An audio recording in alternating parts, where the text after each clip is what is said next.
Incontinence means loss of control of urination.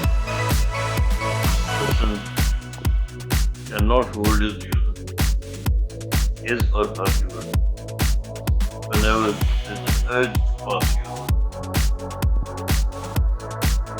This is usually due to overactive bladder, and this is very, very common with the female patients who have a short urethra, and they are very prone to urinary tract infections because of the short urethra and vaginal infections. And a very important factor which you also forget is once there is a menopause, there is a lack of estrogen, the vaginal epithelium gets dry, and even the urethra also gets shorter, and this leads to quite a big problem. And most of the time, one is not conscious about it. To have an effective treatment of what we call incontinence is actually not incontinence in the true sense.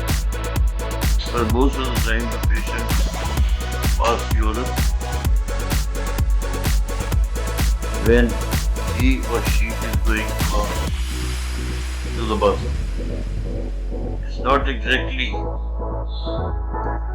what one would like to call it more precipitancy. On the way to bathroom, start wetting their nose and leakage of fluid. While they are sitting or sleeping, they are not getting wet. If the urine is continuously coming out urethra, then and then you got incontinence. Here the incontinence can be stress incontinence. It would be just precipitancy due to the overactive bladder. And these conditions are easily amenable. In the past we have simple anticholinergics like dicyclomine, but they have a great number of side effects like dry mouth, rapid pulse, and sometimes even the cardiac patients they do not tolerate. So now the modern molecules like the mirabigon and sulfenazine succinate, they are the drugs. And apart from that, the time-honored drug flavoxate also helped in controlling this condition. And if one treats a female patient post-menopause, one can even put some good drug in the vagina which increases the local as well as general estrogenic levels.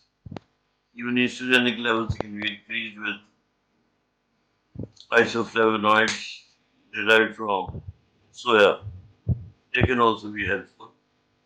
But here, once we treat them cautiously and properly, treating the urinary tract infection, number one. Number two, giving them drugs like